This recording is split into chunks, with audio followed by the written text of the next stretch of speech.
ಎಲ್ರಿಗೂ ಜೈ ಭೀಮ್. ಕರ್ನಾಟಕ ರಾಜ್ಯ ಸಂಘರ್ಷ ಸಮಿತಿ ಡಾಕ್ಟರ್ ಡಿ.ಜಿ. ಸಾಗರ್ಜಿ ಅವರ ನಾಯಕತ್ವದಲ್ಲಿರ್ತಕ್ಕಂಥ ಸಮಿತಿಯಿಂದ ಇವತ್ತು ವಿಜಯಪುರ ಜಿಲ್ಲೆಯಲ್ಲಿ ಬಹುತೇಕ ಎಲ್ಲ ತಾಲೂಕುಗಳಲ್ಲಿ ಮತ್ತು ಎಲ್ಲ ಒಂದು ವಲಯ ಮಟ್ಟದಲ್ಲಿ ನಾವು ಭೇಟಿ ಕೊಡ್ತಾ ಇದ್ದೀವಿ. ಯಾಕೆ ಭೇಟಿ ಕೊಡ್ತಾ ಇದ್ದೀವಿ ಅಂತಂದರೆ ನಾವುಗಳು ಒಳ ಮೀಸಲಾತಿ ವಿಚಾರದಲ್ಲಿ ಜನಗಣತಿ ನಡೀತಾ ಇದೆ.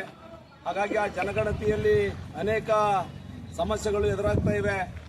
ಏನು ಒಂದೊಂದು ಕಡೆ ಟವರ್ ಇಲ್ಲ, ಒಂದೊಂದು ಕಡೆ ಮೊಬೈಲನ್ನು ಸರಿಯಾಗಿ ಆಪರೇಟ್ ಮಾಡಲಿಕ್ಕೆ ಬರದೇ ಇರತಕ್ಕಂಥ ಸಿಬ್ಬಂದಿಗಳಿದ್ದಾರೆ ಮತ್ತು ಕೆಲವೊಂದು ಕಡೆ ಒಂದು ಮಾಹಿತಿಗಳು ಸರಿಯಾಗಿ ಸಿಗ್ತಾ ಇಲ್ಲ. ಹಾಗಾಗಿ ಜನಗಣತಿ ಕಾರ್ಯಕ್ರಮ ಭಾಳಷ್ಟು ವಿಳಂಬ ನೀತಿಯಿಂದ ನಡೀತಾ ಇದೆ. ಹಾಗಾಗಿ ಅದನ್ನು ಶೀಘ್ರಗತಿಯಿಂದ ಮಾಡಲಿಕ್ಕೆ ಎಲ್ಲ ದಲಿತ ಸಂಘರ್ಷ ಸಮಿತಿಯ ಪದಾಧಿಕಾರಿಗಳಿಗೆ ಮೊನ್ನೆ ನಾವು ಬಿಜಾಪುರ ಜಿಲ್ಲೆಯಲ್ಲಿ ಜಿಲ್ಲಾ ಮಟ್ಟದ ಒಂದು ಸಭೆಯನ್ನು ಕರೆದು ನಾವು ತಿಳಿಸಿದ್ದೇವೆ.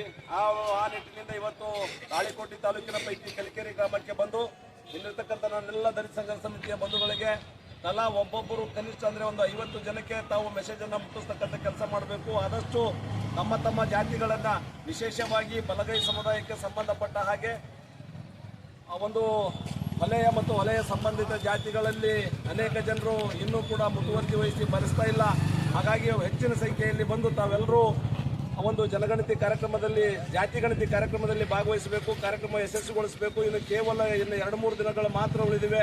ಆ ಕಾರಣಕ್ಕಾಗಿ ಎಲ್ಲ ಸ್ನೇಹಿತರು ಆದಷ್ಟು ಬೇಗ ಇಲ್ಲಿರ್ತಕ್ಕಂಥ ಎಲ್ಲ ಪದಾಧಿಕಾರಿಗಳು ಎಲ್ಲರಿಗೂ ಜಾಗೃತಿ ಮೂಡಿಸ್ತಕ್ಕಂಥ ಕೆಲಸ ಆಗಬೇಕು ಅಂತ ಹೇಳಿ ಇವತ್ತು ಕಲಿಕೆರೆಯ ಒಂದು ಗ್ರಾಮಕ್ಕೆ ಭೇಟಿ ಕೊಟ್ಟಿದ್ದೀವಿ. ಇಲ್ಲಿರ್ತಕ್ಕಂಥ ಗೋಲ್ಗೇರಿ ಇದು ನಮ್ಮ ಮಡಿವಾಳೇಶ್ವರ ದೇವಸ್ಥಾನದಲ್ಲಿ ನಾವು ನಿಂತು ಮಾತಾಡ್ತಾ ಇದ್ದೀವಿ ಅಂತಕ್ಕಂಥದ್ದು. ಹಾಗಾಗಿ ಎಲ್ಲರೂ ಈ ಒಂದು ಜಾತಿ ಗಣತಿ ಕಾರ್ಯಕ್ರಮದಲ್ಲಿ ಸಕ್ರಿಯವಾಗಿ ಪಾಲ್ಗೊಳ್ಬೇಕು ಅಂತೇಳಿ ಇನ್ನೊಂದು ಸಾರಿ ನಿಮ್ಮೆಲ್ಲರಲ್ಲಿ ವಿನಂತಿ ಮಾಡಿಕೊಂಡು ನನ್ನ ಮಾತನ್ನು ಮುಗಿಸ್ತಾ ಇದ್ದೇನೆ. ಜೈ ಭೀಮ್, ಜೈ ಪ್ರಬುದ್ಧ ಭಾರತ್.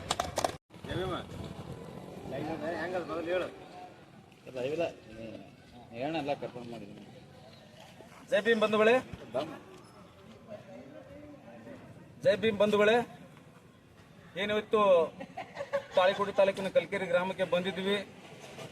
ಕರ್ನಾಟಕ ರಾಜ್ಯ ದಲಿತ ಸಂಘರ್ಷ ಸಮಿತಿ ಡಾಕ್ಟರ್ ಡಿ.ಜಿ. ಸಾಗರ ಬಣದ ವತಿಯಿಂದ ಮುಂದೆ ದಿನಾಂಕ 26/5/2025 ಇಲ್ಲಿ ಒಂದು ಬೃಹತ್ ಪ್ರತಿಭಟನೆಯನ್ನು ಹಮ್ಮಿಕೊಂಡಿದ್ದೇವೆ.